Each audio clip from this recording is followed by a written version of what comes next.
welcome to episode 511 of the podcast devoted to the classic and sometimes not so classic genre cinema of yesteryear. I'm talking about Monster Kid Radio.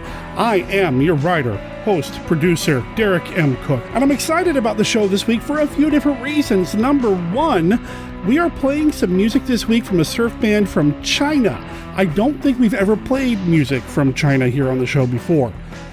I'm excited about the song. I'm excited about the music. I think you're going to dig it, but I don't speak Chinese, and I don't want to butcher the name of the song or the album, so I've got my monster in the machine pulling it up for me right now. It's going to say it for me. So, what is the name of the song, Monsters? 梦中杀人事件 And that translates to Murder in Dream, and it comes from the album 难忘的冲浪歌曲 which translates to Unforgettable Surf Song number 1. The name of the band is Coastal Surf Club.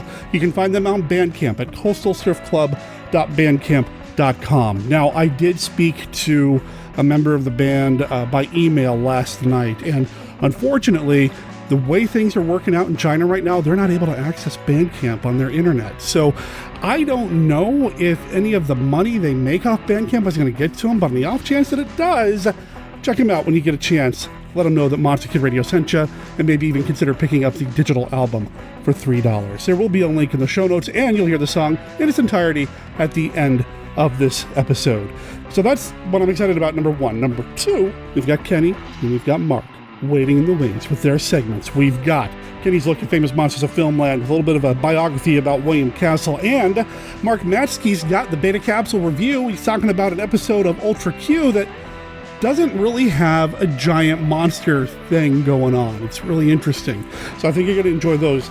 3, I've got returning guest Nicole Cushing, no relation, coming back to the show. And 4, we're finally talking about a William Castle movie again here on the show. It's been way too long since we've talked about William Castle here on Monster Kid Radio. So I'm really excited about that as well. And now for something that I'm not too excited about this week. Those of you who are part of the Monster Kid Radio community on Facebook, if you are friends with any of us that are part of the community that you guys and gals have helped build around the podcast, you've probably already seen this news. Frequent guest of the show, friend of the show, Tim Durbin, left us yesterday on Wednesday. He had been fighting cancer for like 7 years now at this point, and it just came to an end Wednesday morning. He was with his mother, from what I understand. He wasn't alone when it happened. But yeah, it's not news that I wanted to see. A couple of weeks ago, I actually reached out to Dan Day Jr. because I realized I hadn't seen anything from Tim on Facebook for a couple of weeks. And I knew that Dan and Tim talked a lot more than Tim and I ever did. I didn't know how to get a hold of Tim outside of Facebook or email. So Dan tried reaching out to him and said he didn't hear back from him. And then a few days later, we got the news. I'm not going to tell you that I was super close with Tim. I don't think that's fair to say. I spent several days with him over the past couple of years at Monster Bash. And of course, I had him on the show 3 times where we talked about recently the movie The Bamboo Saucer. He introduced me to the movie 2 on a Guillotine, which I loved. And he's also the guy that brought The Most Dangerous Game to the show, which is not a movie that I would even consider talking about on Monster Kid Radio. At least at the time, I didn't think I would. So, you know, I have to thank him for that. I have to thank him for a lot. He really did support the show in his own way. He sent me, and I think I've mentioned this before, but he sent me a massive spreadsheet of thousands of genre films. What he had done is compiled, and I don't know if he went to the Internet Movie Database or what, but he had compiled a massive list of pretty much every genre picture he could find, from the silent era all the way up to, well, past anything MKR would do. And it was an impressive bit of work because it wasn't just a list of movies. It was the movies, the year, the studio, all of that. And he didn't just send it to me and call it good. This was unprompted. And then just as unprompted, he sends me another email saying, hey, by the way, sorry, here's an update with more information. Who does that? I'll tell you who does that. Somebody who cares about film and cares about the genre that we care about so much. Tim maintained a couple of blogs, Viewing the Classics in particular, talked about films, horror films, genre films, that sort of thing. I'll make sure there's a link in the show notes, and of course I'll make sure there's a link in the show notes to the episodes of Monster Kid Radio that he was on. And, it's not fair, obviously. Tim was a good dude. Like I said, I only spent a few days with him over the past few years in person, but even in that limited interaction that I had with him, I couldn't help but get a feeling of warmth and cheer from him. He was a soft-spoken guy. He was unobtrusive. He's one of these guys who, he was not in your face. He was not loud or rambunctious or anything like that. He was just a solid guy. But I hope nobody mistook that soft-spokenness, that willingness to just be and listen for disinterest, because the guy had a way of lighting up a room. And I know that sounds really cliche, but he really did. When you saw him walking around the corner at Monster Bash, there was just this lightness that he brought with him, this love, this joy for what we were celebrating there, and just being a good guy. Tim was a father. I'm not sure what the situation is going to be there with his family and all that.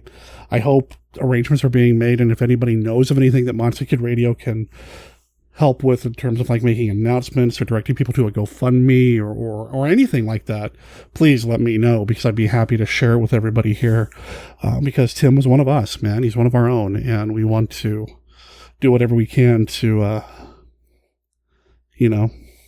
memorialize him, I guess. Support his family, his close friends and family in this time. I'm not going to forget Tim. Tim made a huge impact on me in just those few times I interacted with him directly. We're going to be dedicating an upcoming project to Tim, a project that he was involved with. So that'll be happening. And that spreadsheet that I was talking about, I consult that on a regular basis to help guide the show, as well as the 2 movie streams that I host. He's not going to be forgotten in any way, shape, or form. I do wish that I had gotten a chance to spend more time with him. I am incredibly saddened that because of the state of the world last year, Monster Bash being canceled and everything else, it robbed us all of an opportunity to spend just a little bit more time with him. Tim, you're going to be missed. Thanks for everything, and I hope you can rest easy, my friend. Let's go ahead and get on with the rest of the show. Somebody here expecting you? Nobody. You mean you're gonna stay here all by yourself? Yes. Well, good luck. This pretty young lady is having a nightmare. Nightmares can be terrifying experiences. But eventually you wake up and the demons and monsters and menacing shadows disappear. This girl isn't so lucky. When she awakens, she'll discover that her demons are very real, and they mean to destroy her. She must be careful, very careful. Whatever happens, she mustn't lose her head. Connie Stevens and Dean Jones, 2 young people in love, full of fun and gaiety, the joy of living.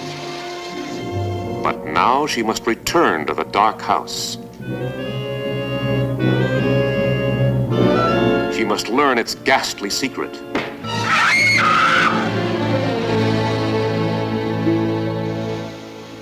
The gleaming blade has claimed 1 victim already. Soon there'll be 2 on a guillotine.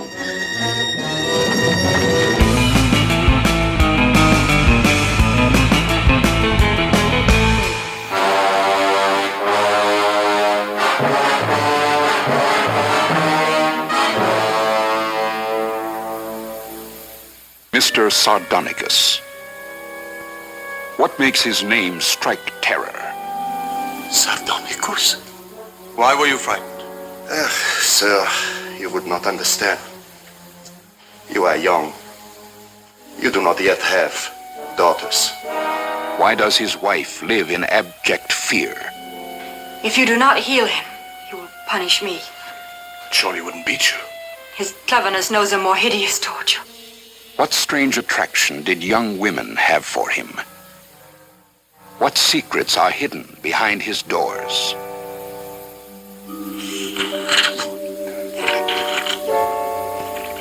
Mr. Sardonicus. His deeds formed a fabric of nightmares.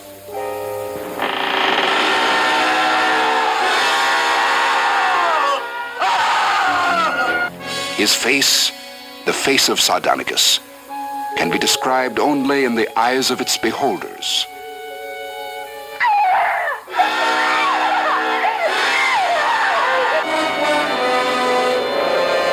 Mr. Sardonicus, in spite of all his cruelties, some people will think he deserves mercy. Others will feel that no punishment could be too severe. When you come to see Mr. Sardonicus, you will receive a ballot like this. At a certain point in the picture, you will vote thumbs up or thumbs down. His punishment will depend on the result of your vote.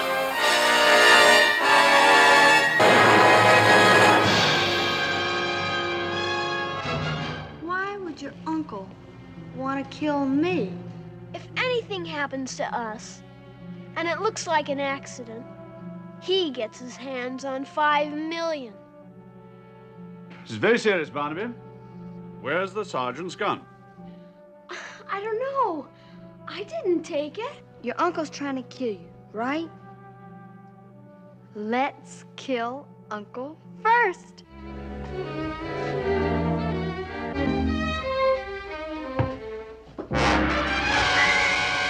Let's kill Uncle before Uncle kills everyone. You've heard of homicide. Now see a little Uncle side. Good heavens. What's the matter? Fuel tank's empty. Now, looks like the end of the game for both of us. Here we go.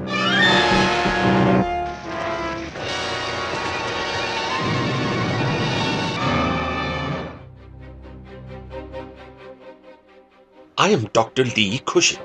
Welcome to my Chamber of Horrors.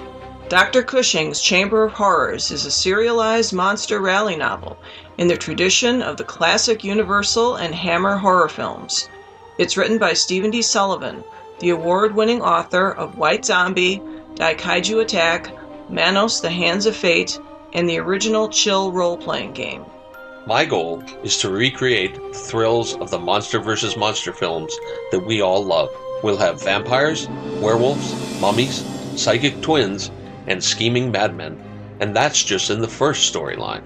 Now you can get Dr. Cushing's Chamber of Horrors and other monster stories sent directly to your email for as little as $1 a month. For just $2, you'll get all the chapters in advance, plus bonus stories and other perks.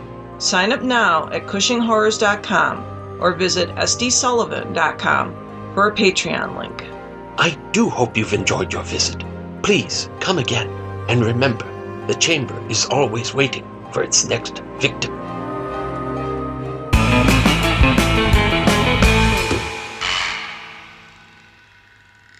Live from the Land of Light in Nebula M78, home of the mighty Ultra Heroes, it's Monster Kid Radio's Beta Capsule Review. A little girl named Lily is the star attraction of the Great Eastern Magic Troupe. As part of the act, she's hypnotized, causing lifelike images to appear in the theater. But what else does she do in this hypnotized state?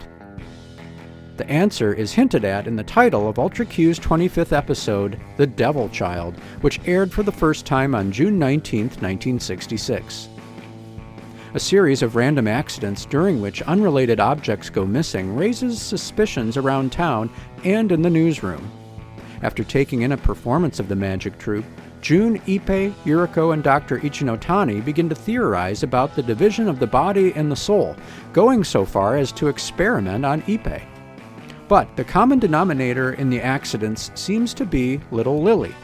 Could she really be to blame for the wave of death and destruction? The Devil Child was actually the third episode to be scripted and filmed, and the script by Kyoko Kitazawa is particularly tight and sophisticated. In its early pre-production stages, the show was called Unbalance, so it's fascinating to see the concept of bioelectric unbalance dealt with directly on screen. Guest starring in the role of Akanuma the Magician is Yoshio Kosugi, a veteran actor with over 130 credits to his name. His distinctive, expressive features were put to full use in productions such as The Hidden Fortress, Seven Samurai, Half Human, where he played the villain Oda, The Mysterians, Mothra, King Kong vs. Godzilla in a memorable role as the Chief of Faroe Island, a similar role in Mothra vs. Godzilla as the Chief of Infant Island, a part he reprised in Ghidorah the Three-Headed Monster, and Frankenstein Conquers the World. Born in 1903, he passed away March 12, 1968, less than 2 years after his appearance here on Ultra Q. For Monster Kid Radio's Beta Capsule Review, this is Mark Matzke reporting.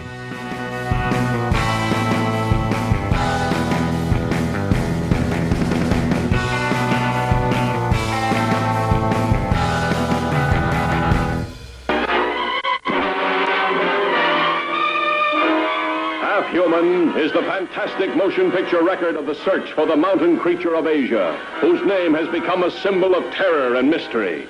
The Abominable Snowman. This is the claw that reaches out to kill. And this is the footprint in the snow, so astounding that scientific laboratories throughout the world are rocked by its startling impact. This is a mold taken from the footprint found outside the cabin door. By measuring the width, the length, and the depth of the print, their composite picture described the species as being 9 feet tall and weighing around 1,800 pounds. What did Tanaka say?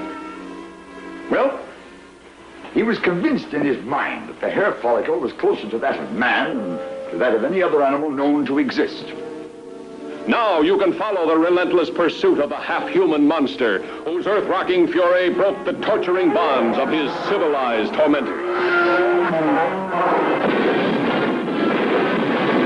Half-human, he learned the terrifying power of fire over the natives who worshipped him.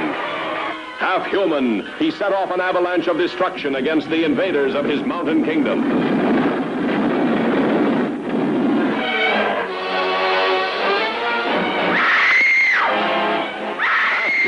He still felt the surging need for human love.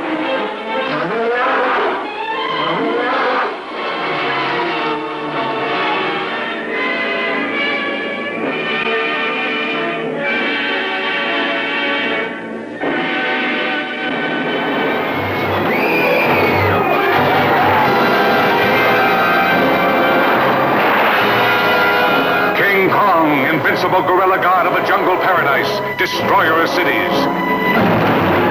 Godzilla, indestructible behemoth from prehistoric time, released from an icy tomb to pulverize a panic-stricken world. Now, for the first time, in one awe-inspiring motion picture, they meet the mightiest monsters of the ages, King Kong, Godzilla, locked in the most titanic battle of all time.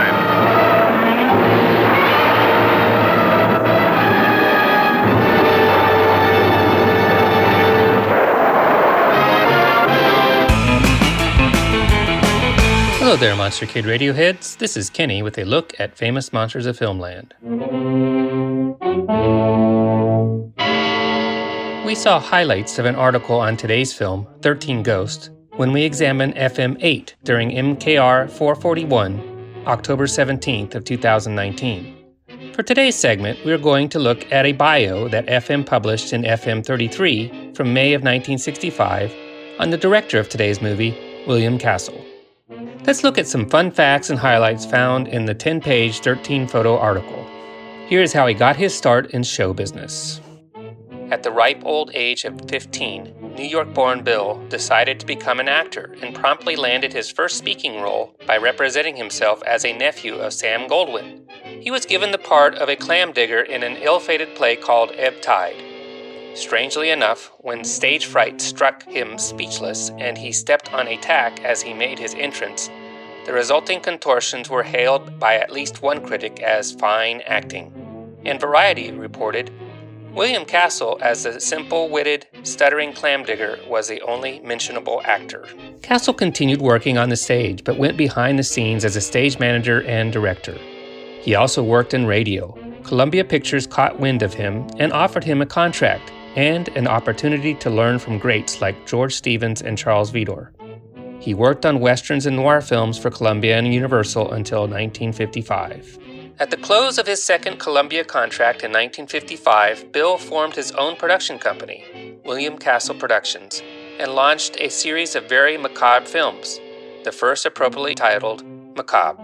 Macabre was in the nature of a horror mystery, laden with several actually terrifying scenes. Few were able to guess the identity of the monstrous murderer before it was revealed in the end. This was rather primitive in comparison to his more recent ventures, but it was nevertheless a success at the box office. Everyone in the audience was given a $1,000 policy issued by Lloyd's of London, insurance against being scared to death by macabre. After that, he continued in the horror combined with gimmick genre with House on Haunted Hill, The Tingler, and then today's film, 13 Ghosts. After that came Homicidal and Mr. Sardonicus. 3 comedy fright fests followed with Zots, The Old Dark House, and 13 Frightened Girls. He returned to straight horror with Straight Jacket. The article concludes with a brief look at the latest film for release and another on deck for future production. The most recent of these high-grade horrors is The Night Walker, in which the chilling terror creeps quietly from the screen as the audience follows in the footsteps of a dream, which suddenly becomes a nightmare. The Castle hallmark of sudden shock is there too, and as we reach the climax, the impact is literally shattering. Next on Bill's agenda is I Saw What You Did, based on Ursula Curtis's novel of teenage terror, Out of the Dark, with screenplay by William McGivern. At the moment, Castle isn't divulging much of the dire doings he has in mind, but we will be able to see for ourselves before long. There is no doubt that the tongue-tied youngster who began his career in show business by stepping on a tack has since developed the knack of talking to people, as he now spends a great deal of time on the road, meeting his fans. And his many fans obviously feel that he is one of today's foremost American producers and directors of movie horror, who says frankly, I'd rather scare the daylights out of people than anything. That is all for this week's look at Famous Monsters. We will have more next week. For MKR, this is Kenny saying adios. Your attention, please. During every suspenseful moment of the running of the motion picture Macabre, the life of everyone in this theater will be insured by Lloyd's of London for $1,000 against death by fright. However, even Lloyd's of London will not grant coverage for any person with a known condition or for suicide by any member of the audience. No, what has he done, Polly? Tell me. Go on. She's not dead. Not yet. That she's in a good big coffin for her. Don't worry about being scared to death. Your heirs will collect after you've gone.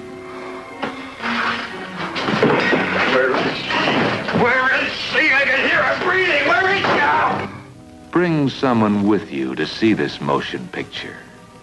You'll want some live hands to hold during the performance.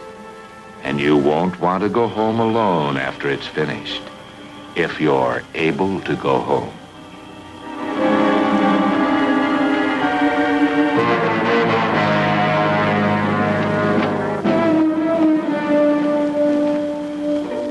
And we won't worry about your telling anybody the ending of this picture, because you may not be around to tell.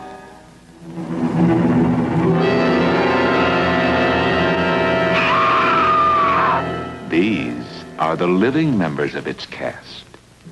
If you meet any of them in a dark alley, we advise you to scream for help, if it's not too late to scream.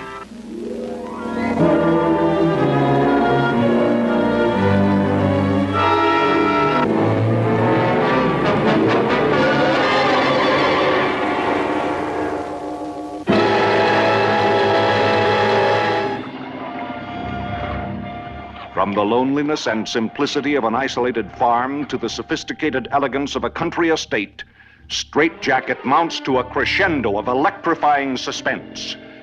Sinister, frightening. Bill!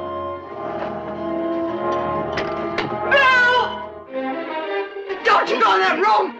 Joan Crawford in a shattering screen portrayal.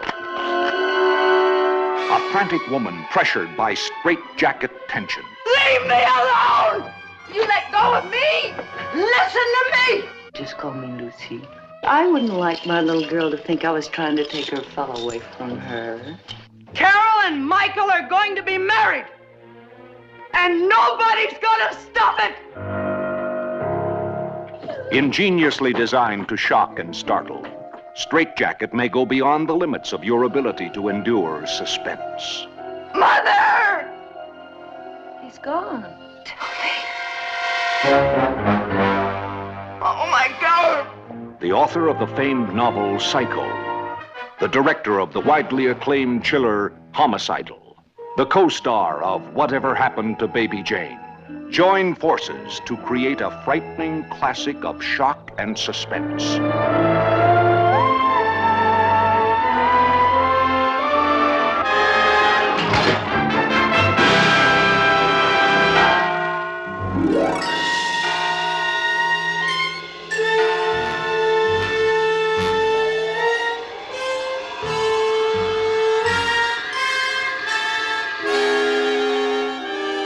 For the first time in screen history, a special interval will be provided during the running of this picture for refunding your admission. If you're unable to stand the almost unbearable suspense, the almost paralyzing shock of homicidal.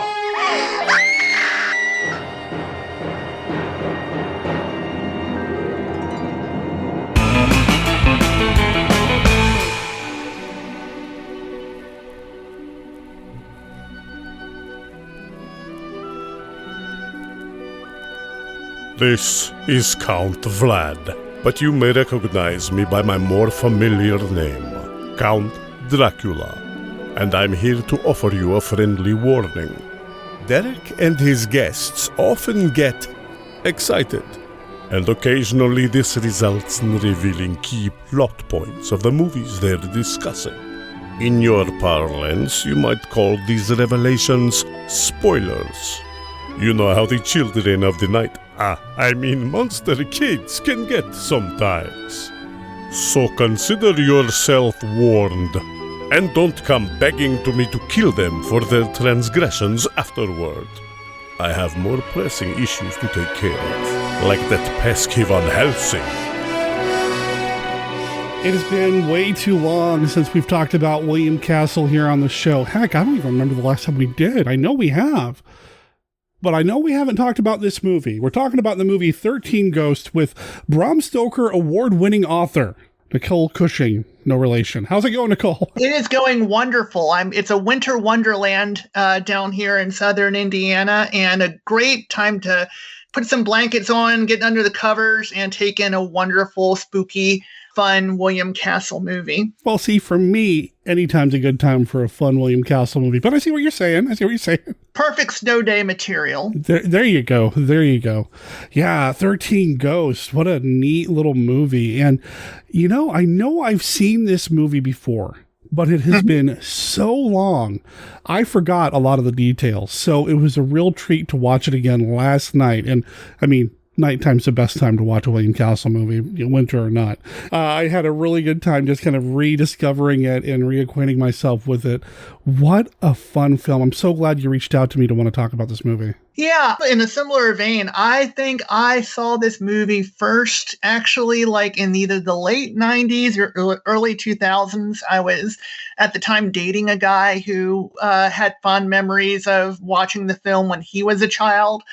I know I have a vague recollection of the scene involving the lion from that period, but I don't know even how that would have worked technology-wise, whether they would have provided glasses for like a VHS or a DVD or something to help that process with the gimmick in the film, which we'll talk about, I suppose, in due course.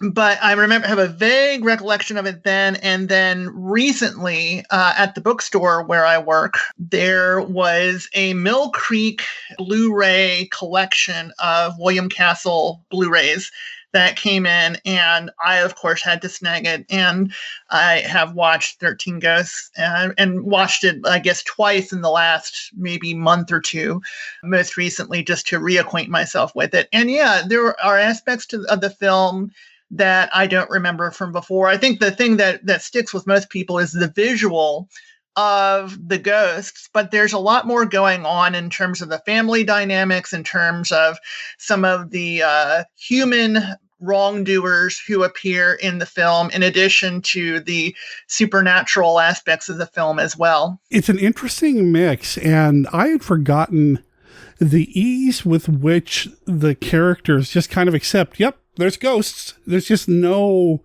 disbelief whatsoever. Oh, there's a Ouija board? Let's use that. Let's talk to ghosts. Nobody seems to have a problem with any of this. And I just can't imagine a haunted house movie being made today where everybody's just accepting of the whole, oh yeah, there's ghosts, no big deal, whatever. Right. Or on the contrary, sometimes what happens is they have this blatantly supernatural thing occur, where things are like floating in the air in front of them. And then immediately afterwards, the wife will be trying to talk herself out of it, and saying, well, obviously that was some kind of, misunderstanding. We were just our mind plays tricks on us. It's like, obviously it just kind of floated around. So they had extraordinary evidence of the paranormal in their house. So it's interesting. Part of me is waiting for like the Small Town Monsters production, in which we see like the Plato Zorba haunting, case, examined in detail or something. That would be fun, right? Because you have all the ingredients of a paranormal investigation. You have poltergeist activity, and you have seances and Ouija boards and all that kind of thing. I love the Small Town Monsters documentaries and everything. So, but yeah, it has all these different aspects and then it has almost like a little bit of a film noir aspect to it, in just a tiny little bit, with some of the financial shenanigans that are going on. And then when you combine that with William Castle's just sense of playfulness, this exuberant playfulness that you see in this film that just kind of bubbles over and is contagious, and some of the interesting casting that he did as well, it really makes this a really fun movie to watch. I think for people who aren't familiar with William Castle, it's easy to just kind of write him off as, he made these monster movies with the gimmicks or whatever. But the truth is, he knew what he was doing as a director. He was a more than competent filmmaker. He cut his teeth doing film noir, westerns, all this stuff before he started doing all these genre pictures, and continued to work in non-genre stuff as well down the line. The guy knew how to work a film set, and that is fully on display here. Yeah, and doing it with actors, with the one exception of Margaret Hamilton, who of course appeared as the Wicked Witch of the West and The Wizard of Oz.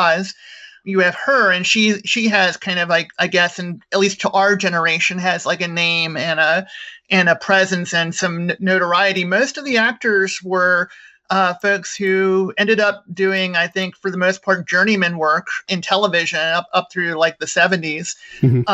But he was able to get something really cool out of them. And I think that's another testament to his skill. And also, he never winks at the camera, really. Even though there's a fun spookiness, he never kind of descends into self-mockery, or he's never trying to be too clever. He's never trying to go consciously over the top or anything like that. He never descends into self-parody. The story always takes itself seriously on its own terms, but there is a little bit of goofiness that kind of not intrudes, but it's kind of a compliment. It's kind of like a subtle stew here, where we have a little bit of goofiness and we have a little bit of genuine, shocking scenes and genuinely effective jump scares and this kind of thing. Yeah, if there's any winking of the camera happening, it's William Castle himself in the introduction or the outro. The film itself, the story itself, it's played pretty straight. It's just, hey, it's a ghost story. Enjoy. Mm-hmm. Yeah, that's what I appreciate about it. Is it's not overly thinky. It's not overly silly. it's that kind of nice in between, and there are all kinds of just wonderful visuals that make it a pleasant journey. For sure.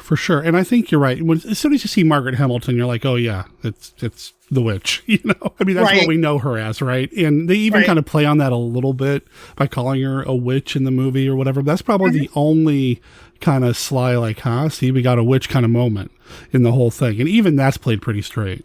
Yes, exactly. And she's fantastic in this, man. She is. I feel bad for her sometimes when I see her in other things and she's portrayed as this kind of dour, kind of this witch-like character, but man, she was good at it. She was. I mean, she found one thing that she was good at and she stuck with it. And, you know, that's, like, I guess for a lot of character actors, that's kind of how they make their living. And she always had that kind of spinsterish, you know, Elvira Gulch, I think was the character's name at the beginning of The Wizard of Oz. Always had that going on, but here she's able to be, I mean, she's not completely menacing. There's at least that going on for her. Mm-hmm. And I just smiled there's a seance scene where she's kind of summoning a spirit and she's saying, Dr. Zorba, Dr. Zorba. And it's just so kooky in a sense, but it's also just fun. I just smiled during that seance scene because you have Margaret Hamilton, you know, leading a seance in this 1960 film in black and white with all the fun that kind of goes along with that. And it's just I just loved that scene. This is one of the best scenes. I mean, you've got pretty much all the characters doing something here. You've got her doing it's just, if I had to distill this movie into like one of my favorite scenes, I think that's probably it right there. That, and I like Buck playing with the ghost lion, but that's just kind of a fun moment. Yes. 13 Ghosts, you know, I think the first time I saw this, man, I know it's been a long time, but I think it was right after the 13 Ghosts remake came out. And I went back and then decided to watch the original. And, man, I feel like I've seen it since then, but I can't remember when. You know, I mentioned the scene with the ghost lion, Buck. Charles Herbert, he's such a good kid actor. He was, yeah. I know a lot of times it's easy to kind of roll your eyes at these kid actors like, oh, you know, whatever. But he plays it with such sincerity. I guess he was a Monster Bash guest on several occasions. Unfortunately, I've never been to Monster Bash. I hope to correct that in the future. Oh, yeah. But, I was going over his list of credits and, you know, lots of television in the 50s and 60s. He was on a Twilight Zone episode called I Sing the Body Electric. He was also in the original film version of The Fly. But unfortunately, according to what I was able to gather from reading online, and he was a child actor back in the era when all the money basically went to the parents and nothing was held back for the kids. And so he was a very popular child actor, but didn't have a whole lot to show for it in money wise because of, you know, just how things were set up back then. It was a lot easier for kids to not get the money that was coming to them as a reward. So, yeah, it's kind of a disappointment in that sense. But he really did provide a lot of screen memories for folks. And here in particular, he's very engaging. He's smart, but he's not just a little adult. You know, he really is a child, but he's a smart, engaging child. And I think that's a difficult thing for people to pull off. And I think it probably not only points to his skill as a child actor, but also to William Castle's ability to bring that out and to work with kids. I mean, that's what they always say, like, you know, working with kids and animals is, you know, two of the most difficult things in the world in entertainment. And they have a very active kid in this movie who doesn't overshadow the rest of the actors, but is at the same time, doesn't get overshadowed by them in this ensemble cast.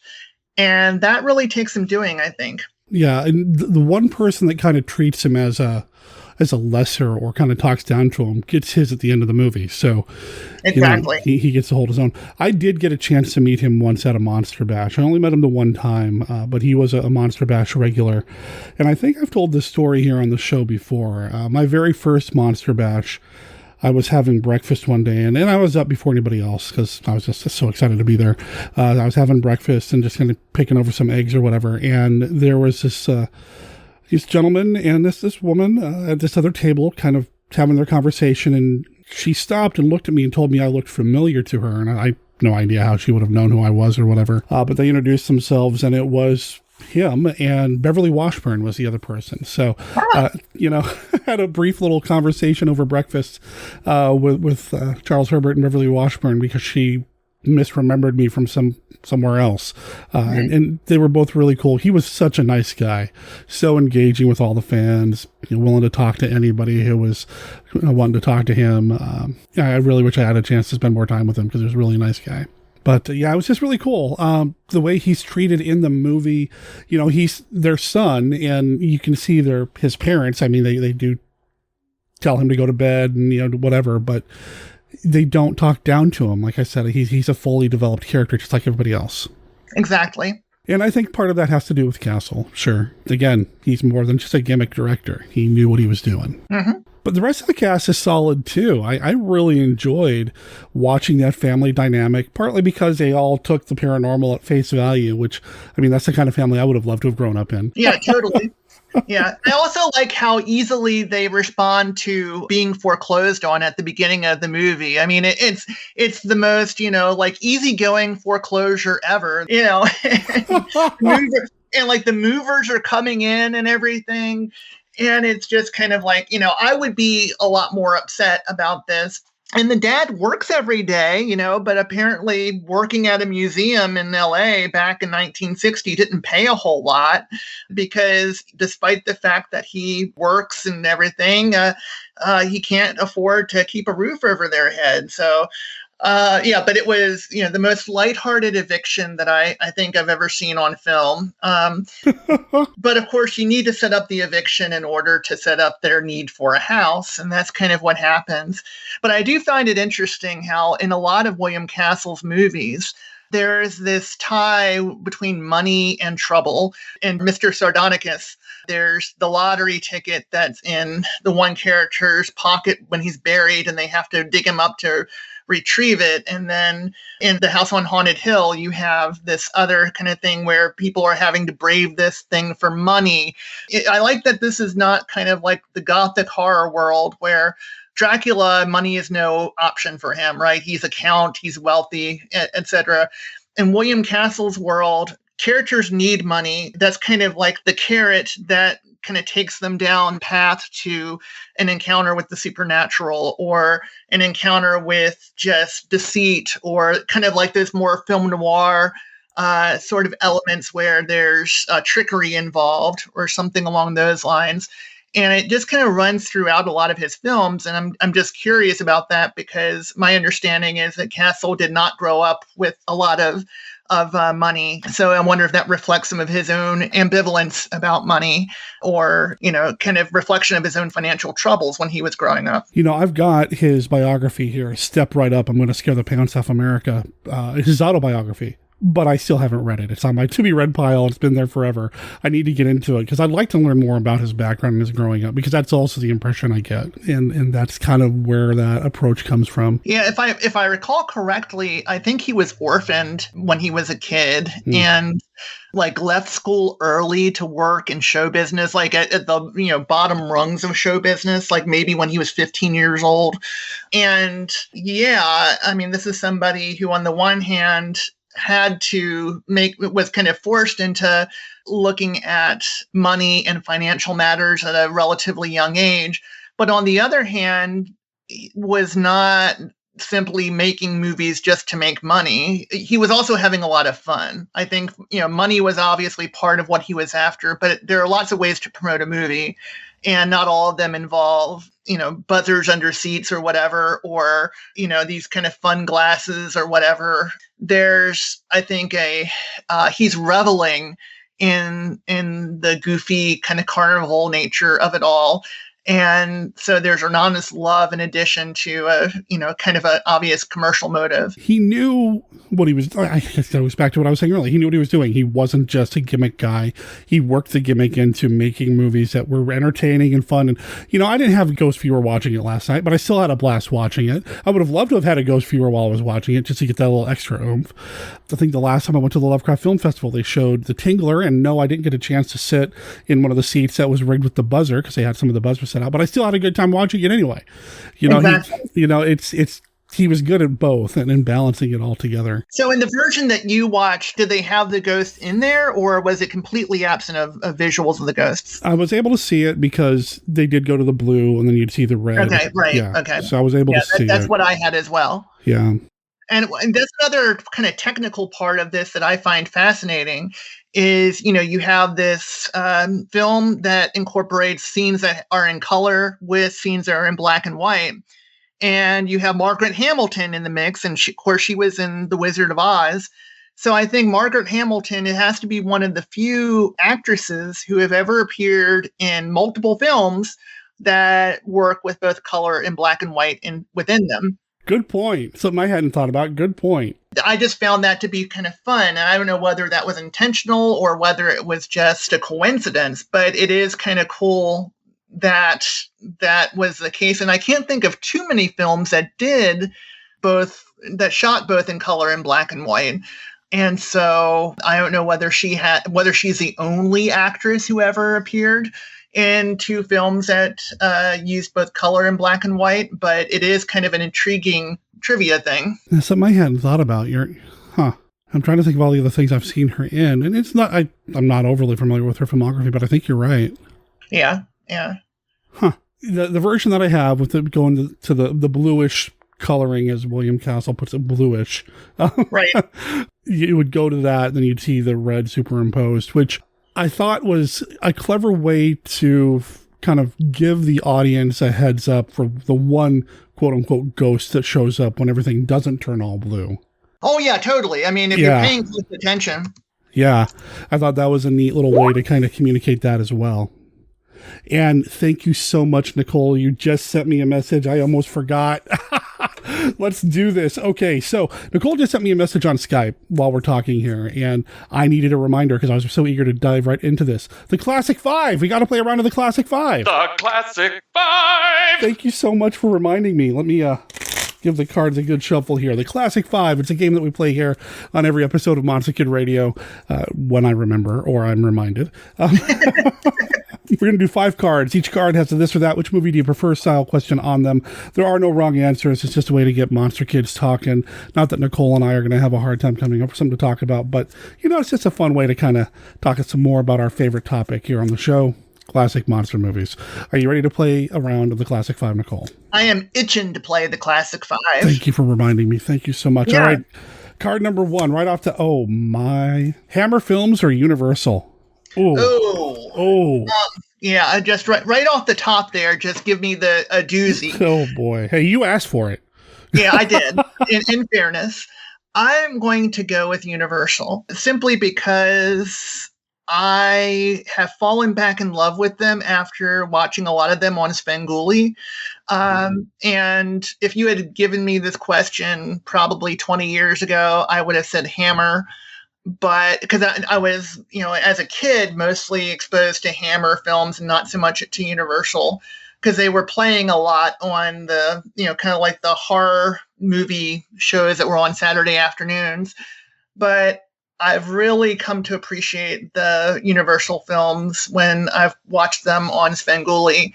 And there's just something about the performances of folks like Lugosi and Karloff, and something about even some of the really different ones like House of Horrors, just all of that, House of Dracula, House of Frankenstein, more the B picture sort of Universals that I really enjoy. Not more than a few months go by when I don't think about things like The Invisible Agent, which is not one of their top tier movies, but I adore that film. There's just something about the Universal approach that it's warm and comforting and fun, and I just feel at home there. I love the Hammer films too, but I think I feel more at home in Universal land these days. Yeah, I think so. There's something, and of course, I think the very first horror movie I ever watched, the very first horror movie that I was ever allowed to watch was Abbott and Costello Meet Frankenstein. There you go. And I think I was allowed to watch that because it was Abbott and Costello, and I love that scene where Abbott is reading about the Frankenstein monster and reading about Dracula, from the House of Horrors exhibit and everything. And he starts to see the monsters move and everything, and Costello is kind of acting out and kind of like going all over the place and shouting and being Costello. And as you're a kid, you really can relate to Costello in that situation, because you see the monster and you're trying to tell the more grown-up person that there's a monster, and the real grown-up person, in this case being Bud Abbott, doesn't believe the more childlike person, Lou Costello. And it's just a perfect entree into horror. I don't know. It's awfully silly stuff, I think he says. So, but we love it anyway. I love it. He saw what he saw when he saw it. That's right. All right. Let's see. Favorite actor to play Dr. Frankenstein? Oh, let's see. Favorite actor to play Dr. Frankenstein. I like Peter Cushing as Dr. Frankenstein because what he brings to it is a sense of real moral ruin to the character, especially as the series goes on. Initially, he's drawn by this need to create something perfect, right? He's trying to, his creature is supposed to have the hands of this, of really, skillful hands and the brain of a genius, and this body that's so imposing. And he's trying to create basically the perfect specimen.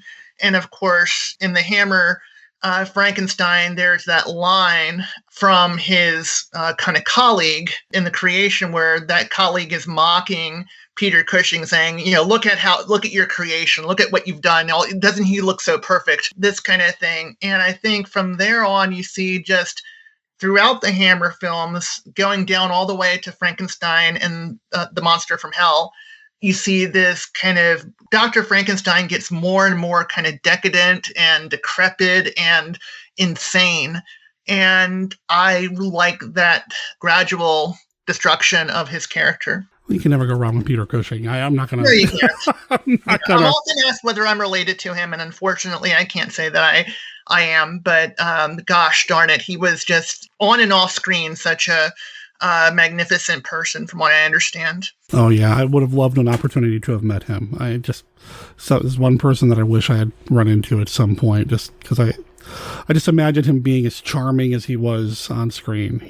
Oh, definitely, very debonair and kind of courtly and kind of a true gentleman in the old sense of the word, and an English gentleman. And that is, of course, enough to get any girl's pulse pounding, that kind of debonair kind of thing. And, so, had I been, around the same age that he was, who knows, I might have had a taking to Peter Cushing, especially, and he's kind of athletic too. If you see what he did at the end of Horror of Dracula, where he's kind of, he's diving and he's, pulling the curtains to bring in the sunlight and destroy Dracula. I mean, he's kind of athletic. He's kind of like a smart jock in a way, which has always been, one of the types I've been attracted to. So, yeah. Now, yeah, I love the physicalness that he gets into, especially in the 50s and 60s when he's the guy doing all the work. I love it. I love it. Yes, definitely. All right, let's see. We'll call that card 2. This is card 3. What classic monster movie would you like to see turned into a theme park attraction? Oh, goodness. I'm not big on theme parks, in part because I'm old and I don't like roller coasters, but I think I would like, kind of like a dark ride, almost like one of those old beach, boardwalk haunted houses. And I think if that's the case, you go for something that is visually interesting. So I'm going to go with something can you repeat the question just because I need to be reminded the parameters of the film that we're looking at? Well, just what classic monster movie would you like to see turned into a theme park attraction? So really, yeah, Dark Ride works for me. This is not a classic film, but it's I think the most sincere answer I can offer is I would love to see a Dracula versus Frankenstein theme park ride, kind of recreating that film with Zandor Vorkov as Dracula and everything. I would like to see a recreation of Dr. Duray's Boardwalk Museum, Wax Museum, and I would love to have someone there as Dr. Duray and someone in there as the Lon Chaney Jr. character and all the hippies and everything. They have never lived before as they live now. One man has already died, the other was never born. Both exist in a world between life and death. Both long to be human. Neither can ever be. Dracula versus Frankenstein. 10 dead men's bodies were used to fashion Dr. Frankenstein's infamous creature. Tens of dozens of victims have kept Count Dracula alive for 3 centuries. Only one of these beings will survive their meeting. Dracula versus Frankenstein. Brand new thrills, brand new horror, brand new shock. Dracula versus Frankenstein, in color, rated GP.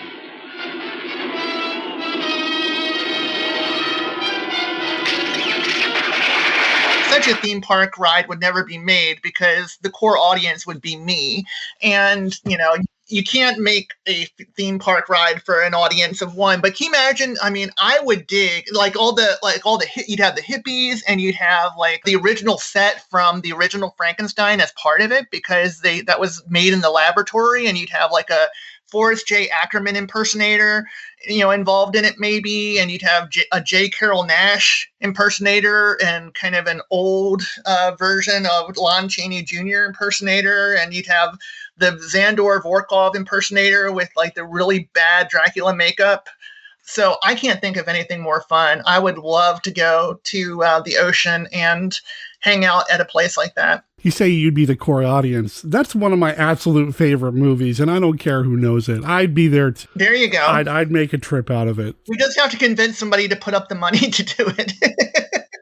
A very unique Kickstarter opportunity is what we're looking at there. If there's any theme park people, there you go. Haunted attraction people, you have your mission statement. Make it happen. That would be fun. That would be a lot of fun. All right, card number 4. Who else could have or should have played Frankenstein's monster? Well, you're looking for somebody. Well, here's what I kind of think of. If you go back to the book, the monster is really tormented. The monster is tormented by the fact that he was created and abandoned. Here's an idea. I think I'm getting the actors right. Was Conrad Veidt, the somnambulist from Dr. Caligari? I think he would have made an interesting Frankenstein if you were to go with the original source material as this kind of bewildered creature who basically wants to be reunited with his father and doesn't like being ignored and doesn't like, just being off alone. I think Dwight Frye, honestly, could have been another Frankenstein in that vein. It's a different sort of character. It's not a physically imposing character, but it's more of an alienated character.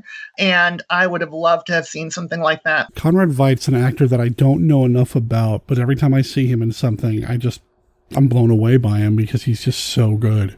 Yeah, those eyes. Can you imagine those eyes, kind of doing Frankenstein kind of things and lurching through a kind of like German expressionist Frankenstein mountain setting, German expressionist Frankenstein castle? I would have loved it. I love that idea. I love it a lot. All right, final card. Here we go. The Amazing Colossal Man or Attack of the 50-Foot Woman? Well, of course, I'm going to go with the Attack of the 50-Foot Woman because I have to, girls stand together.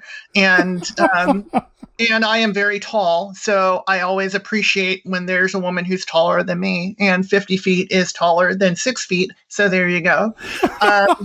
So as arbitrary as that sounds, that is the correct answer for me. So Attack of the 50-Foot Woman. Once a normal, voluptuously beautiful woman, she drove into a nightmare of horror and saw descending from the sky a titanic monster whose fearsome touch became a frightful curse.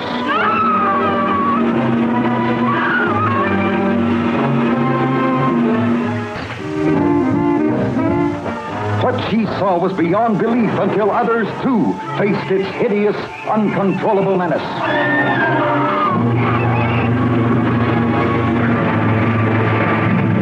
Attack of the 50-foot woman, incredibly huge, with incredible desires for love and vengeance. Girls roll. There you go. Fair enough. All right, well, that was the Classic 5. Thanks again for reminding me to do it. The Classic 5! You want to get back to 13 Ghosts? I think so. We'll go from 5 to 13. There we go. As long as neither one of us are the 13th, I think we're okay. Yeah, totally. We spent a lot of time talking about the kid actor in this, but the rest of the cast is pretty solid too. I really liked the dad a lot, and the mother. The relationship they had, you were talking about them getting foreclosed upon and all that. I was so shocked that she was so like, oh, your dad's forgetful. Oh, well. Yeah, you totally. know? She's very supportive. And that's the thing. It's like the people who don't have the money in these William Castle films, they're the happier ones, you know? Yeah, they're getting tossed out on their ear, but at least they have each other. That's kind of really cool. Yeah, and I did like the chemistry between the two of them. There's maybe a little bit of friction about whether or not they should leave right away, that sort of thing, but nothing too overpowering. Just, again, you could tell they had some chemistry, and I liked that, and I liked Medea a lot. He seemed to be a little bit older than a teenager, and I guess that the ages are a little bit like, the dad seemed like he was more like around age 50 or so, and the mom seemed like she was around age 50, and the daughter looked like she was maybe in her mid-20s instead of a teenager, but that's kind of par for the course for a lot of films, yeah, and especially of that era. And then they have Buck, and Buck is, I guess, probably about 8 or 9. So it doesn't quite line up, but yeah, I like the reaction when Medea sees Benjamin for the first time, and she communicates very, very easily that she's infatuated with Benjamin, and she kind of is in that, late 50s, early 60s mold of her success hinges on her ability to snag a good man, and a young, attractive lawyer.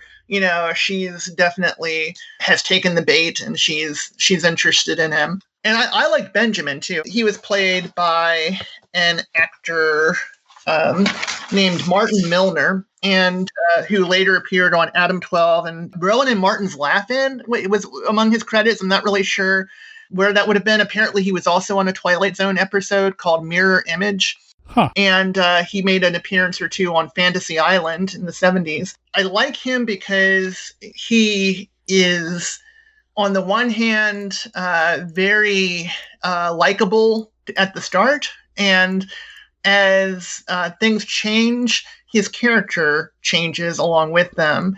And I think he does that pretty skillfully. And he's able to pull off, there's an ending in the movie where there is a comeuppance that happens, and his acting in that scene is particularly interesting to me, I think. He's one of the good guys until the money turns up, and then you realize, wait a minute, he's just playing all these people, and he starts having secrets with the kid, and like, oh come on, you didn't. Yeah, those are kind of painful scenes to watch, where you see a guy who we were kind of rooting for turn out to be a real slime ball. Yeah. And, of course, you notice that Medea is being taken in by him. The little boy, Buck, is being, taken in by him. And this guy is not all that he seems like he is. And he's not all that. And that he's a real danger. But then the ghosts are saying somebody's going to die tonight. And like, well, it's not going to be any of the family. It's got to be the lawyer. Please let it be the lawyer. Please let it be the lawyer. Because, at this point, he's no good. So, yeah, it was nice to see that kind of come up and happen. I did kind of get away from it real quick. I didn't mean to so quickly. Buck and Medea, best kids' names ever in a monster movie. Yeah, really. Well, you have all these Greek names in the family because I guess apparently they're supposed to be a Greek family. So it's the uncle was Dr. Plato Zorba. Right. And then there's Cyrus Zorba, and then there's Medea. And whenever I think about Medea, there was a Greek tragedy called Medea. So, that kind of raises an eyebrow. But then they decided to be more traditional in naming their son, and they just went with Buck. And so it's like, I don't know whether that is short for anything, or if there's like maybe his formal name is Greek and Buck is just like a nickname or something. But yeah, Buck is just Buck. Buck. And he's looking for Bucks. Buck is looking for Bucks because he's looking for money in the house. Good point. Yeah, and so there's an interesting sort of correlation there. Again, I don't know whether it's intentional or not, but I'm wary of treading too far into looking for symbolism in a William Castle film. I wouldn't be surprised if it was there, though, if that was intentional or what. I just wouldn't be surprised, just knowing that he was more than just a gimmick filmmaker, that he knew what he was doing, and I wouldn't be surprised if it's there. But even if it's not, it's a neat little kind of observation, and I'll buy it. There we go. I love the look of the ghosts, and I know Yes. I said earlier that the first time I saw this was after I saw the 13 Ghosts remake, which I know, it's what, a 90s, early 2000s horror movie, gory, bloody, whatever. It's got some interesting visuals, and they really went out of their way to paint the ghosts as individual characters in that. That said, I still love the look of the ghosts in this one better. There's just something neat about it. I can't recall if I've seen the remake or not. I'm in general, I'm not fond of remakes. It's kind of like that we have this film called 13 Ghosts, and if we want to, we can always go back and watch it if we want it. And so I'm not really sure, for me at least, maybe for a younger demographic, it would be a different story. But for me, I really don't see the appeal to it. So yeah, I think the visuals here work very well. They almost seem to me like the kind of ghosts you would see in an EC horror comic. Yeah. There's that EC horror kind of vibe to when the ghosts show up. The colors almost seem like EC horror kind of colors. And even in the end, when Ben gets his comeuppance, there's that scene where he's kind of like cowering and he has his hands up. And it looks like something that you might see either in EC Comics or in the Creepshow movie years later, George Romero's Creepshow, where they were trying to basically simulate the EC comic effect with some of the lighting that they did during the comeuppance scenes. And that's what I like about it. And it kind of carries, when you have that style of that visual style going on, it really, in retrospect, from our perspective, I think makes me think of, oh yeah, this kind of has like an EC vibe to it, which is equal parts goofy and disturbing. And that's what I like. Who's your favorite ghost among the ghosts? Was it the lion? Did you say that was your favorite? I like the lion scene a lot, but I think the one that was most unnerving to me in terms of ghost scenes is whoever is doing the chopping and getting their head chopped off at the fireplace. That to me was just super disturbing to me. And I don't know why that one amongst all the other ones, but that one sticks with me. I think probably my favorite ghost was Plato, the ghost of Plato Zorba himself. Oh, because, he has an interesting look. There's a scene during the seance scene. Visually, you see the ghost inhabit the body of the father, Cyrus. And you see that happen, but just the look of that ghost, and I think was really impressive to me. I liked the lion tamer too. I like that the lion tamer didn't have a head. It was a nice touch. Nice touch. Yeah. And that he keeps on like basically kind of looking for his head down there or something. It's kind of like a little bit of gallows humor. It's like he's putting his head, as if he wants the lion to swallow his head, but the head's already been chewed off. So that's an interesting look, definitely. I think there's another ghost that's like hanged or something. I think there's a ghost swaying from a noose or something, if I'm not mistaken. But yeah, they're all in their own way interesting. And I think it was probably fun to come up with all these backstories of different ghosts. It's one of these things that if you think about it in a haunted house, it's one thing to say, oh, there are all these ghosts in this house, but there's another thing to come up with all these interesting visual kind of ways that the ghosts can manifest themselves. And, this one was a chef, so he's going to look like this, and he's going to carry a cleaver, and he's going to make a mess out of the kitchen. And, that takes a little bit of imagination to do it, to portray each ghost in a way that they have a separate identity that's distinctive, but also something that can be communicated visually so that they are distinct. So it's not just a bunch of ghosts in Victorian outfits or something, but you have one that's a chef, and you have one that's a lion tamer, and the other one that's a lion, and it makes them distinct. That's just Emilio. Right? Yeah, he does this every once in a while, you know. But I love that the kid's just like, yeah, no big deal. And I know part of it's, you know, the innocence of childhood, whatever, accepting whatever. And, you know, they haven't grown to be cynical about the world yet. So I get that. But I just love Herbert, you know, Charles Herbert's, it's just, you know, Emilio. It's okay. It's all good. You know, just stay out of his way. Well, you know? yeah, he's one of these kids in movies that is really drawn to the paranormal, and he's really drawn to horror stories. As a horror writer, I'm really appreciate that Buck was absorbed into a book. He wasn't he wasn't like, didn't have his nose up to the TV or anything.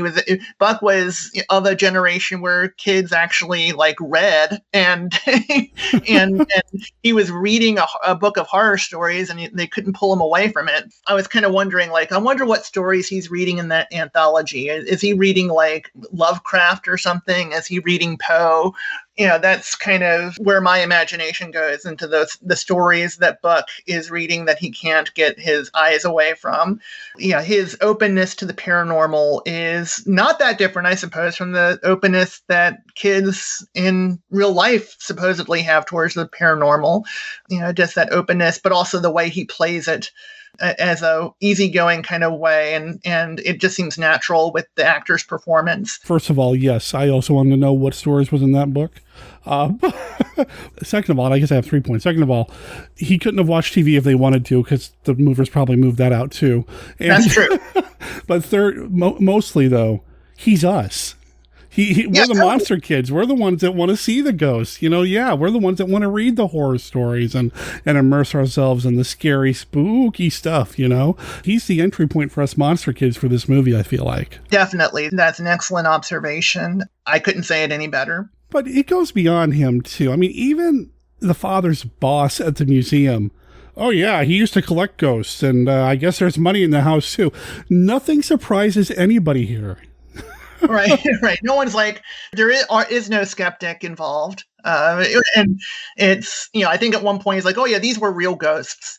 And, you know, it's kind of pleasant to have that, because you're just kind of going along with the ride. You're not questioning. If you had another director taking a similar story, you'd have like, well, this down and out family is imagining things, and they're so traumatized by their economic despair that they're seeing things that aren't actually there. You could have a very like Stanley Kubrick version of 13 Ghosts, where the ghosts are all the fears of their economic deprivation or something. But that wouldn't be fun and goofy. No, you know? That wouldn't be fun at all. That'd be kind of depressing. Oh, you know, they're stealing. Totally depressing. They're coping with their unfortunate. No, man, it's just ghosts.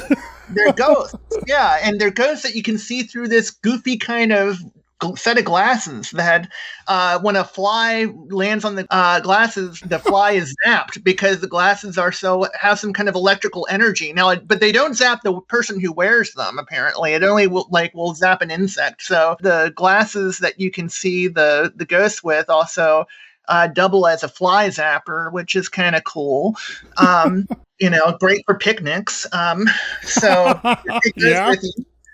Yeah. You know, and there's that scene where the father has his first vision of the ghosts, I think, where he goes down at night and he's putting them on, and there's like this spiral, and he gets branded with the number 13 on his arm.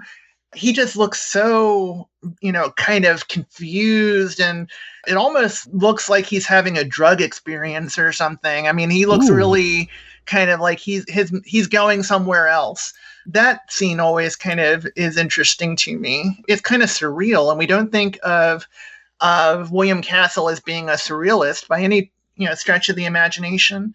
And yet here he is doing something that's very odd, almost in the same kind of way that you see Corman do some odd things in All of the House of Usher, where you have, or some of the other Poe pictures where, you know, there's almost like a little art film vibe there. And it's certainly not permeating the entire film. I don't think 13 Ghosts would ever be accused of being an art film, but but there is, in that scene at least, there's this little window of, you know, kind of strangeness that is sufficiently strange to, you know, make it seem almost the kind of thing that David Lynch cooked up. That's another thing I'd like to see. David Lynch's 13 Ghosts. Yeah, I was just thinking, I don't see Kubrick's, but David Lynch's 13 Ghosts could be really interesting. Or Werner Herzog's 13 Ghosts. Oh, wow. Yes. Yes. Oh, man, that'd be amazing to see, too. Yeah. What kind of gimmicks would he come up with? That's what I'd be concerned about. No, they would be depressing gimmicks, whatever they would be. They would be depressing gimmicks. They would, I don't know. You'd leave with your own personal ghosts that, they would be giving out actual ghosts, and the ghost would be tormenting you for the rest of your life until you gave it to someone else. And the way to give it to someone else is you have to give it to someone else who has seen the movie. And so the movie perpetuates this curse and, et cetera, going on and on from there. Yeah. So I don't know, that wouldn't sound to be good, spooky fun, but yeah, I can see it happening. I love it, though. I love it nonetheless. Yeah. Oh, man, don't give that man any ideas. So I'm quite happy with this version of 13 Ghosts now that I think about it. I would be remiss. I wouldn't be me if I didn't say that I love the music in this. I'm not going to go into it too much because I can't find the music anywhere else.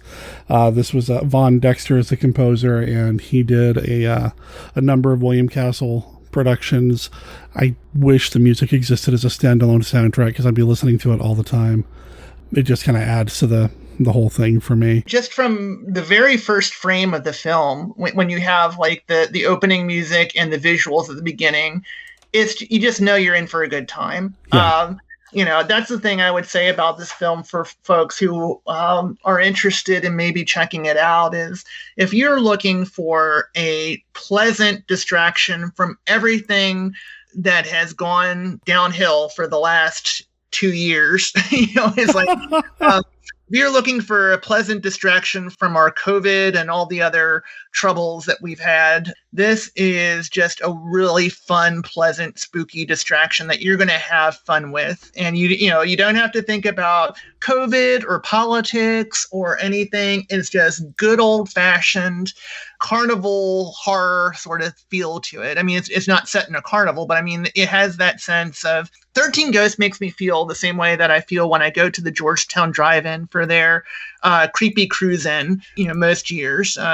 And some of you may be familiar with this. This is an event that Dr. Gangrene shows up at every year where they do a bunch of horror movies shown on the screen. And the drive-in really does a fun job of playing, some old car novelty tunes over the speakers before the show. And they have like really kind of fun decorations that are kind of cheesy too. They don't mean them to be cheesy, but they kind of are. But that kind of adds to the mix. And it's that kind of same feel that we get in 13 Ghosts, where it's just fun. And also some genuine scares. That some of the jump scares got me. Even after I'd already seen the movie, some of the jump scares got me. So you have fun Ouija board seances, jump scares, treachery, you have romance, you have all of these different aspects to the film. And what more can you ask for, folks? Go out and watch this and take in the wonder that is William Castle and the wonder that are all these wonderful performances, and do it now. Don't wait. Run, don't walk to your computer and order it. Yeah, that's a great way to put it. I can't imagine that people listening to this have not seen this movie. But on the off chance you have not, you've heard what Nicole said. And, I've read some of her stuff, so you don't want to cross her. I'm just saying, just...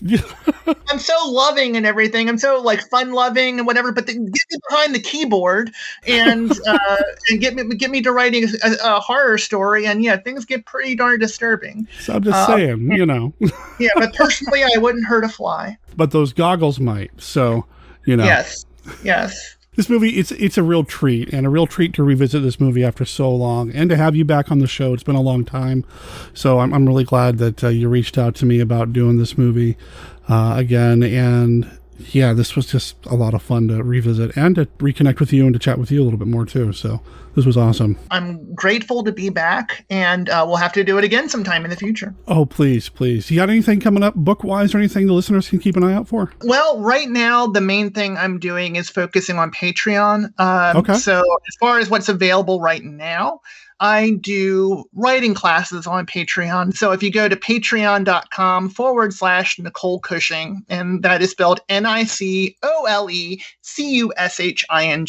If you go there, you'll find out more about what I'm offering as far as writing instruction and that sort of thing. Also doing just some updates about what's going on with my work in progress. I'm currently about almost halfway through the next novel, continuing to work away at that. And in the meantime, Patreon is my main creative, and doing, mostly nonfiction writing there, but writing nonfiction about the fiction writing process, or doing classes on Patreon and that kind of thing. Well, I'll make sure there's a link in the show notes. You started to spell it out, and I was about to say, Nicole, this is Monster Kid Radio. We know how to spell Cushing. Listen to William Castle, whom the Saturday Evening Post calls the master of movie horror. Do you believe in ghosts? I do. And you will too, when you come to this theater and see my picture, 13 Ghosts. No more dictation today. When you see 13 ghosts, you'll be given a supernatural viewer like this, which will enable you to penetrate for the first time into the spirit world. It will let you see all 13 of our weird, wonderful, and wildly assorted ghosts. Now, brace yourself as we take you across the threshold of our haunted mansion, where there's a ghost for everyone in the family. Father, mother, sister, brother. You'll be scared stiff too when you see what they see.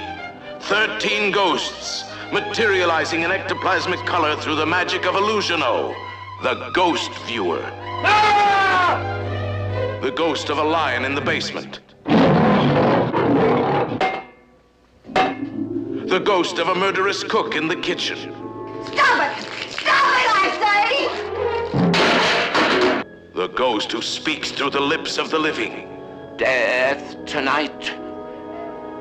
To one of you. The evil ghost in the bedroom, fighting to take possession of this beautiful girl.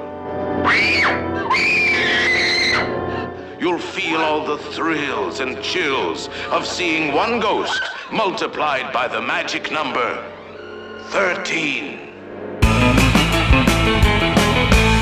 Okay, here we are at the end of the episode. I want to thank everybody who was involved in the podcast this week. Of course, Kenny and Mark knocking it out of the park with their regular segments. And Nicole, thank you.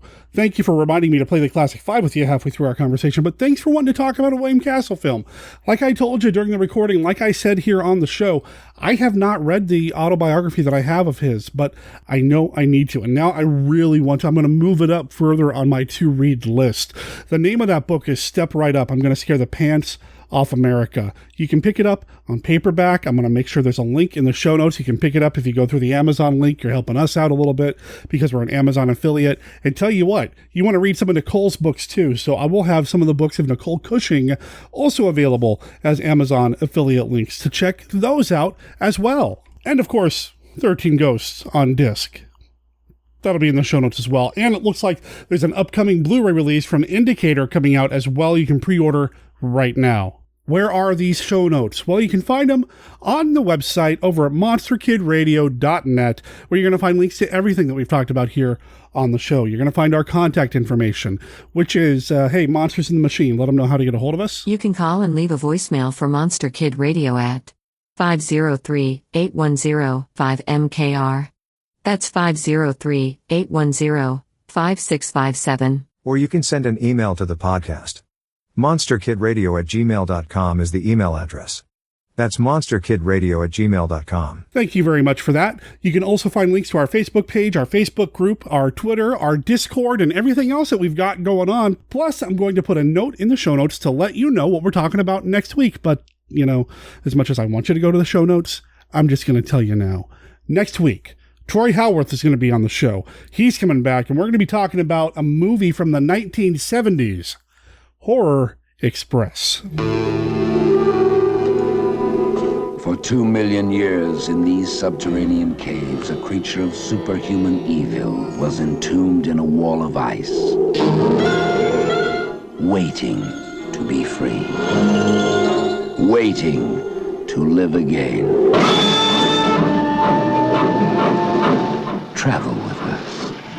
journey into a world where nightmare becomes reality.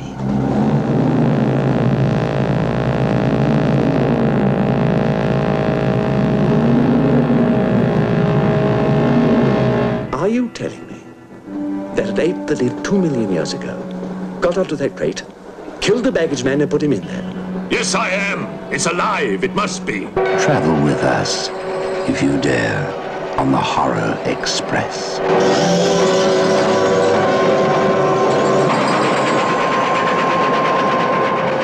Troy is an author, a film historian. He does a number of movie commentaries for DVDs and Blu-rays, and he took some time out of his schedule, not once, but twice, to talk about Horror Express with us here on the show. You'll have to come back next week to understand what I mean by doing it twice. But yeah, that's what we're doing next week here on the show. I hope you come back for that.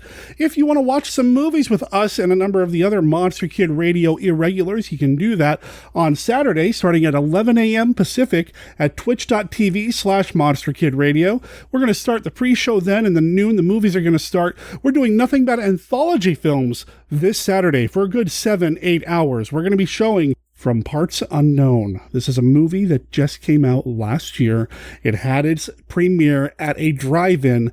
It's written by and stars Dr. Gangrene. You don't want to miss that. That's going to be playing on Saturday. As well as Christopher R. Mims' late night double feature, a silent German film called Waxworks, a whole bunch of episodes of Theater Fantastique from Ansel Farage, and a whole bunch of other anthology type stuff. You're going to want to come back for that. It's going to be a blast. I can't wait for that. And then on Tuesday, we're doing some science fiction movies where we're going to be showing the movie Night of the Blood Beast and The Body Stealers. That happens at 3:30 p.m. Pacific, and that goes for a few hours. And at the end of the night, we also talk about Star Trek with Jeff Polier. So come back for that. Come back for Saturday, come back for Tuesday, or just come back next week for Horror Express content. Whatever you do, just come back and maybe bring a friend. Between now and then, though, remember that Monster Kid Radio is a registered service mark of Monster Kid Radio LLC. All original content of Monster Kid Radio by Monster Kid Radio LLC is licensed under a Creative Commons Attribution, Non-Commercial, No Derivatives 3.0 unported license. Of course, that doesn't apply to the song 梦中杀人事件 from the album 难忘的冲浪歌曲 That is copyright 2021 Coastal Surf Club. You can find them over at coastalsurfclub.bandcamp.com. Follow the link in the show notes, pick up their $3 digital album, and let them know that Monster Kid Radio sent you. My name is Derek M. Cook. I'll talk to everybody next week. Ciao.